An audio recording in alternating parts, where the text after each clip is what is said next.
नमस्कार दोस्तों, स्वागत है आपका अपने YouTube चैनल पर। आज हम बात करेंगे अर्जेंटम नाइट्रिकम और नाइट्रेट ऑफ सिल्वर। यह हमारी एलिमेंट यह जो है वो मिनरल ग्रुप की रेमेडी है और यहाँ पे हम एक कॉम्बिनेशन देखते हैं सिल्वर मेटल और नाइट्रेट का। तो अब ये जो रेमेडी है, ये जो मेडिसिन है, इसमें हमें दोनों के फीचर्स मिलेंगे। तो चलिए समझते हैं इस अर्जेंटम नाइट्रिकम की थीम क्या कहती है। अर्जेंटम नाइट्रिकम की जो थीम है वो है परफॉर्मेंस इन सडन डेंजर और क्राइसिस। जहाँ पर अर्जेंटम के अंदर हमारी थीम थी परफॉर्मेंस की, जो कि बहुत अच्छा साबित होना चाहता था, ये अपने आप को साबित करना चाहता था दूसरों के सामने। और दूसरी ओर नाइट्रेट की जो थीम थी कि feeling of a sudden danger, मतलब उसे लगता था कहीं भी खतरा है और उसे हर हाल में तैयार रहना है। उसी जगह यहाँ पर अब अर्जेंटम नाइट्रिकम जो कि दोनों का कॉम्बिनेशन है, तो हमें दोनों ही चीज़ देखने को मिलेगी, अर्जेंटम की परफॉर्मेंस भी और नाइट्रेट का डेंजर भी। तो उसको लगता है कि वो जहाँ भी है अकेला है, उसके साथ रहने वाला, उसके साथ मदद करने वाला, उसके साथ आगे बढ़ने वाला कोई भी नहीं है। इसलिए जो कुछ भी करना है उसे खुद अकेले करना है अगर उसे सर्वाइव करना है। नेक्स्ट अब देखते हैं फीलिंग्स क्या कहती हैं। ये बहुत ही अच्छे क्राइसिस मैनेजर होते हैं। क्राइसिस मैनेजर मतलब जैसे एड्रेनलिन का जो रश होता है, जहाँ पे हमारा होता है फ्लाइट और फाइट हार्मोन, या तो वहाँ से भाग जाओ और अगर अकेले बच गए हो तो फिर लड़ो, अगर भाग नहीं सकते हो तो इनकी ऐसी सिचुएशन होती है। इसलिए यहाँ पे हमें एक्सेप्टेंस और रिजेक्शन भी मिलेगा, ट्रबल शूटर भी मिलेंगे, नेग्लेक्टेड और आइसोलेटेड भी मिलेगा, फेलियर, ऑपरेशनल क्लस्ट्रोफोबिया जैसी चीज़ें मिलेंगी। होता क्या है, अर्जेंटम नाइट्रिकम को हम अक्सर देते हैं एग्ज़ाम फोबिया के टाइम पे, ठीक है, जहाँ पे किसी इंसान का एग्ज़ाम है, अब उसको इंटरव्यू फेस करना है, ये एग्ज़ाम में जाना है, तो उसको क्या लगता है कि मैं यहाँ से भाग जाऊँ या फिर जल्दी से ये टाइम ख़त्म हो जाए। उसे ऐसा लगता है कि जो समय है वो बहुत लंबा बीत रहा है। तो क्या करता है, अब उसके अंदर जो एड्रेनलिन रश होने लगता है वो स्टार्ट हो। अब वो पहला तो कहेगा यहाँ से भाग जाओ भाग जाओ भाग जाओ। अब नहीं भाग पाया तो लड़ो फिर भागो, लड़ो फिर भागो। तो उस टाइम पे जो सिचुएशन है, उसका दिमाग इतना ज़्यादा वर्क करने लगता है, उसके अंदर इतनी हरिडनेस हो जाती है, इतनी रेस्टलेसनेस हो जाती है कि वो कहीं ना कहीं से अपना आउट ऑफ द वे रास्ता खोज ही लेता है। उसको लगता है कि अगर एग्ज़ाम है या कोई भी सिचुएशन है तो वो उसके लिए एक बंद दीवार जैसी है, जिसके लिए यहाँ पे टर्म यूज़ हुआ है क्लॉस्ट्रोफोबिया, क्योंकि उसे लगता है कि उसका दम घुट रहा है, उसे बंद जगहों पे किसी ने कैद कर दिया है और वो भाग नहीं पा रहा या निकल नहीं पा रहा, फ्री नहीं हो पा रहा, और उसके साथ कोई भी नहीं है। अब जब उसके साथ कोई नहीं है तो उसको लगता है कि अब तो मैं फेल हो जाऊंगा, या मुझे दबाया जा रहा है क्योंकि मैं अपने बातों को एक्सप्रेस नहीं कर पा रहा हूँ। उसे लगने लगता है कि कोई मेरी हेल्प नहीं कर रहा, तो उसे दिमाग में लगने लगता है कि वो नेग्लेक्टेड है या लोगों ने उसको अपने कम्युनिटी से बाहर निकाल दिया है। अब यहाँ पे एक्सेप्टेंस, वो इस चीज़ को एक्सेप्ट करता है और रिजेक्शन, उनका जो लोगों का रिजेक्शन था उसको फेस करता है। फिर उसे पता है कि अब जो करना है खुद ही करना है, इसलिए उसका दिमाग इतना ज़्यादा चलेगा कि वह उस सिचुएशन से निकलने का हर कोशिश करेगा। और वो उस टाइम पे जो एक्सप्रेशन है, जो उसका वर्कआउट है, जो उसका स्ट्रेस लेवल है, वो सब हमें एक क्राइसिस मैनेजर, ट्रबल शूटर में देखने को मिलता है। अब देखते हैं सिचुएशन क्या है। यहाँ पे ये बात कह रहे हैं, he has to struggle and nobody is going to help him, he is trying but not succeeding. उसे पता है कि उसे बहुत स्ट्रगल करना पड़ेगा और उसे कोई भी हेल्प नहीं करने वाला।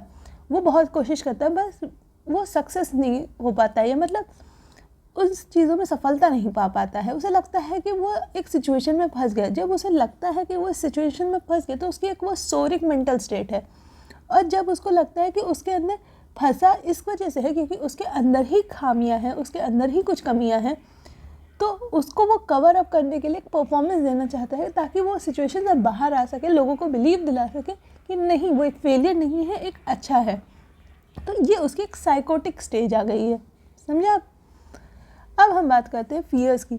इनमें डर बहुत सारी चीज़ों का है, क्योंकि डर है कि हम नाइट्रेट की फीलिंग जो है डर या थ्रेट की, तो वो हमें मिलेगी जैसे हाई प्लेसेस में, नैरो प्लेसेस में, ठीक है। एंटिसिपेटिंग एन एंगेजमेंट, ये कोई भी काम को अपने मत्थे लेता नहीं है क्योंकि उसे पता है कि वो कर नहीं सकता, उसके अंदर कमियां हैं, या फिर वो अगर टाइम ले लेगा, ये काम ले लेगा तो उसे कंप्लीट नहीं कर पाएगा। फियर ऑफ फेलियर है, लूजिंग कंट्रोल, डायरिया है फ्रॉम एंग्जाइटी, मतलब उसका जो माइंड लेवल का जो एंग्जाइटी है, जो डर है, वो इतना ज़्यादा है कि उसको डायरिया तक हो जाता है, या मतलब उसके जो बावल मोमेंट्स है या पेरिस्टाल्टिक मोमेंट्स है वो इंक्रीज़ हो जाते हैं। फियर ऑफ फॉलिंग में आप देखिएगा कि उसको लगेगा कि वो किसी ऊंची जगह पर है तो वो गिर जाएगा और उसे नीचे बचाने वाला कोई नहीं है। अब इसलिए उसे ऊंची जगहों पे जाने पे भी डर लगता है। ये ऐसे लोग होते हैं कि जो लोग एरोप्लेन का टिकट तो ले लेंगे पर उनकी हमेशा हालत ख़राब रहेगी। उनको लगता है कि अब गए तब गए, उनको दिमाग में आएगा कहीं ये क्रैश ना हो जाए, कहीं यहाँ पे कुछ ऐसा ना हो जाए, कहीं ये हाईजैक ना हो जाए। मतलब उन्हें लगता है कि अगर कुछ भी ऐसा हुआ तो उसके पास कोई नहीं है, बस उन्हें अपनी चीज़ों को देखना है और मैनेज करना है। अब देखते हैं इम्पल्स। अब ये सेम इम्पल्स बिल्कुल एड्रेनलिन रश जैसा है, फाइट और फ्लाइट, ये फ्लाइट और फाइट, भाग जाओ या लड़ो या भाग जाओ। इसी तरह जब बहुत ज़्यादा क्राउड होगा, क्लोज स्पेसेस होगी, ब्रिजेस होगा, तो उस क्राउड में भी ऐसी फीलिंग होती है कि यहाँ भीड़ ज़रूर है, लोग भले ही हैं पर कोई मुझे नहीं जानता, कोई मेरे लिए नहीं आने वाला। इसलिए वो इस चक्कर में थ्रेट को फेस करने के लिए रेडी रहता है और उसको लगता है कि उसे परफॉर्म करना है, और वो परफॉर्मेंस उसके फाइट या फ्लाइट पर डिपेंड करती है कि वो वहाँ रहेगा या वहाँ से गायब हो जाएगा। नेक्स्ट है हमारे टनल्स में भी जाने में डर लगता है, high places, aeroplane, stage, suspense.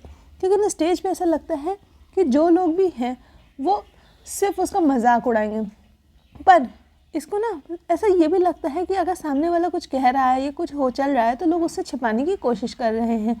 तो उसे अगर इन चीज़ों का भी पता चलता है कि कोई चीज़ उसे छुपाई जा रही है तो भी वो बहुत ज़्यादा परेशान होने लगता है। अब देखते हैं इसके माइंड का कंपैरिजन कैसे किया गया। अर्जेंटम नाइट्रिकम और जलसीमिया में हम डिफ्रेंशिएट कैसे करेंगे। अगर अर्जेंटम नाइट्रिकम है और कोई सिचुएशन आई हुई है तो वो क्या होगा, बहुत ही ज़्यादा रेस्टलेस हो जाएगा। अगर कोई भी सर्वाइवल की सिचुएशन होगी जहाँ पे कोई भी काम उसके आउट ऑफ कंट्रोल चला गया होगा तो बहुत ज़्यादा रेस्टलेस मिलेगा, उसकी एक्टिविटी जो होगी बहुत इंक्रीज हो गई, हाइपर एक्टिव हो जाएगा, हर काम हड़बड़ी में करेगा और अचानक करेगा, उसे पता भी नहीं है क्योंकि वो एक कहीं ना कहीं उसके अनकॉन्शियस माइंड में चीज़ें चल रही हैं उसकी एस्केप आउट करने के लिए। वहीं पर अगर जलसीमियम होगी तो वो बिल्कुल उसका उलट हो जाएगा, मतलब वो कुछ नहीं करेगा क्योंकि उसे पता है कि अब सिचुएशन उसके हाथ से जा चुकी है। तो कहेगा अब जब सब कुछ चला ही गया तो मैं कुछ करूँगा तो भी क्या हो जाएगा, पड़े रहो ऐसे ही। ये हाल होता है जलसीमियम का। जिस जगह वो स्लो, स्लगिश, डल, पैरालिटिक या नो डिस्टर्बेंस ऐसी चीज़ें नहीं चाहता कि अब कुछ भी करूँ कि कुछ हो जाए, क्योंकि कहीं ना कहीं जलसीमियों के माइंड में ही वो कहावत फिट हो जाती है कि मन के हारे हार है, मन के जीते जीत। तो ये समझिए कि मन के हारे हार में जलसीमियम है और मन के जीते जीत में अर्जेंटम नाइट्रिकम है। अब देखते हैं नेक्स्ट कंपैरिजन अर्जेंटम नाइट्रिकम और एकोनाइट में। अर्जेंटम नाइट्रिकम को फोबिया होता है, मतलब डर होता है कुछ चीज़ों का, जैसे कि एग्ज़ाम का फियर, ठीक है, तो वो हो गया। फिर हो सकता है उसे हाई प्लेसेस का डर हो, तो वो ऊंची जगहों में, मतलब एक स्पेसिफिक सिचुएशन में ही उसके डर होते हैं और ये उसके फिक्स्ड होते हैं क्योंकि उसका माइंड कहीं ना कहीं फिक्स्ड है। उसे पता है कि मेरा कोई नहीं है इस दुनिया में सगा, तो जो करना है मुझे खुद करना है, ये उसका फिक्स्ड माइंड है। वहीं पर जो एकोनाइट है उसकी जो एंग्जाइटी होती है वो कब किस बात के लिए कहाँ पर आ जाए उसे भी नहीं पता होता है। हो सकता है कि वो अगर सुबह उठ के ब्रश करो जो कि उसकी डेली रूटीन में है, वो ब्रश करते करते ही घबरा जाए। हो सकता है कि वो पानी पीते पीते ही उसे डर लगने लगे। तो ऐसी चीज़ें हमें एकोनाइट में है कि उसको डेली रूटीन की चीज़ें जो कि डेली वर्क वो कर रहा है उसमें भी उसको डर लग जाए या उन चीज़ों का उसके दिमाग में कुछ भी ऐसा बैठ जाए कि ये सब उल्टा हो रहा है। नेक्स्ट है हमारा अर्जेंटम नाइट्रिकम और लाइकोपोडियम। अर्जेंटम नाइट्रिकम में हमें स्ट्रगल, सेल्फ कंट्रोल और सक्सेस मिलती है, क्योंकि अर्जेंटम नाइट्रिकम को बस ये लगता है कि जो भी चीज़ वो करने जा रहा है कोई भी अथॉरिटी उसके हाथ में या उसके कंट्रोल में नहीं है। इसलिए अगर वो कोई भी चीज़ उसके कंट्रोल में नहीं होगी तो वो उसे पूरा नहीं कर पाएगा और उसे सक्सेस नहीं मिलेगी। वहीं पर लाइकोपोडियम क्या है कि वो काम ले तो लेता है, काम ले लेगा, पर उसको ये लगता है कि मैंने ले लिया और अब मैं नहीं कर पाया तो मेरी दुनिया में बहुत ही फजीयत होगी। इसलिए अंदर भले ही उसका डर बैठा हो, वो बाहर से बहुत ही अच्छी बोल्ड पिक्चर को डिपेक्ट करता है कि हर चीज़ मेरे कंट्रोल में है। अब रूब्रिक्स पे बात करते हैं। एलिमेंट्स फ्रॉम एंटिसिपेशन कोई भी काम करने से पहले डर और एक एंजाइटी होना कि मुझे ये काम लेना ही नहीं है, वो हमें अर्जेंटम नाइट्रिकम में देखने को मिलती है। डिल्यूजन, डिजर्टेड फॉर सेकेंड, उन्हें ऐसा लगता है कि सबने या पूरे समाज ने उनका त्याग कर दिया, कोई उसके साथ नहीं खड़ा है। डिल्यूजन, डिस्पाइट ही इज़, उसे ऐसा लगता है कि लोग उससे चिढ़ते हैं, लोग उससे ईर्ष्या करते हैं, इसलिए कोई उसके साथ नहीं है। Delusion, places he can not pass certain, उसे लगता है कि ऐसी कुछ जगहें हैं जिसे वो क्रॉस नहीं कर सकते, जैसे कि अगर अंधेरा है, कोई टनल है, तो चाहे कुछ भी हो जाए, उसके साथ कितने लोग भी क्यों, वो नहीं जाएगा तो नहीं जाएगा। एक्साइटमेंट, एंटिसिपेटिंग इवेंट्स व्हेन, कुछ भी जहाँ पे ज़्यादा रश होता है या कोई भी अचानक से उसको इवेंट करने को बोला जाए या मैनेज करने को, तो वो वहाँ से भागने की कोशिश करे। फियर क्रॉसिंग अ ब्रिज और अ प्लेस ऑफ, उसे लगता है कि ये जो ब्रिज है, ये प्लेस है, ये बहुत ही फ्रेजाइल है और ये कभी भी टूट सकती है, उसके साथ कोई भी अनहोनी हो सकती है। एंटिसिपेशन, स्टेज फ्राइट, कई लोगों के सामने जाने से उसे डर है। अब स्टेज फ्राइट का मतलब ये नहीं होता है कि एक स्टेज लगा हुआ है और सामने ऑडियंस है, नहीं, स्टेज फ्राइट कुछ भी हो सकता है, जैसे कि जहाँ पे कई लोगों का ग्रुप है बैठा हुआ है, तो वो हो सकता है कि उसे इस टाइप का भी स्टेज फ्राइट हो कि अगर 4 लोग 5 लोग हैं तो भी उसे डर लगेगा। हो सकता है कि उसे अगर वाइवा की एग्ज़ाम देने जाना है जहाँ पे सिर्फ अंदर एग्जामिनर बैठे हुए हैं तो भी उसे डर लगेगा। ये चीज़ है। फियर फेलियर ऑफ, और उसके दिमाग में कहीं ना कहीं ये चलता रहता है कि मैं फेल हो जाऊँगा, मैं फेल हो जाऊँगा, भले ही उसने सब कुछ तैयार कर रखा पर उसे ये डर लगा रहता है कि मैंने कुछ नहीं किया, अब तो मैं गया। नेक्स्ट है फियर फॉलिंग ऑफ, इसे लगता है कि मैं कहीं से भी गिर जाऊँगा, अगर प्लेन में तो लगता है गिर जाऊँगा, अगर मैं हाई प्लेस पे जा रहा हूँ तो गिर जाऊँगा, सीढ़ियों से ऊपर जा रहा हूँ तो गिर जाऊँगा, कहीं ना कहीं ये चीज़ें डर लगा रहता है कि कोई नहीं है मेरे साथ। Fear late of being, fear narrow places in, fear ordeals of, इन सब में कहीं ना कहीं यही है कि वो कहीं लेट ना हो जाए, कहीं पतली सी जगह है तो दब ना जाए, कोई काम है वो फंस ना जाए। Fear self control of losing, उसे लगता है कि वो अपना जो कंट्रोल है वो ना खत्म, मतलब लूज़ कर दे या ख़त्म हो जाए, कि वो कोई चीज़ मैनेज ही ना कर सके, ये उसे ये भी ना पता है कि उसका क्या है, क्या कहाँ गया। फियर अंडरटेकिंग एनीथिंग, इसीलिए वो कोई भी काम को लेने से डरता है। हाई प्लेसेस एग्रावेशन, ये भी हमें मिलता है। हरी वॉकिंग वाइल, ये अगर चलेगा तो हर बार बहुत तेज़ चलेगा, क्योंकि कहीं ना कहीं उसके रेस्टलेसनेस माइंड से जाकर फिजिकल लेवल पे देखने को मिलेगी। Hurry time, hurry to arrive for appointed, ये बहुत जल्दी, जहाँ भी इनको टाइम दिया जाता है कि आपको इतने बजे पहुँचना है, तो ये बहुत तेज़ भागते हैं क्योंकि उन्हें लगता है कि लेट हो जाएंगे।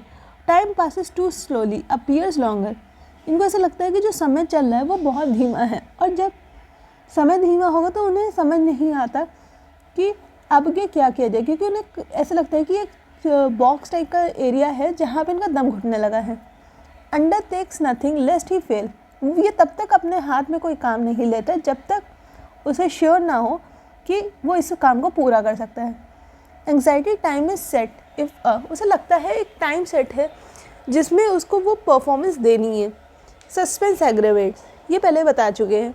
Delusion, corners of house project so that he fears he will run against them while walking in the street, उसे लगता है अगर वो एक कमरे में बैठा है तो जो दीवारें हैं वो निकल के बाहर आ रही हैं और उसको दबा रही हैं। आज की हमारी वीडियो यहीं पर समाप्त होती है। हमारी वीडियो को लाइक करें, शेयर करें और हमारे चैनल को सब्सक्राइब करें। धन्यवाद।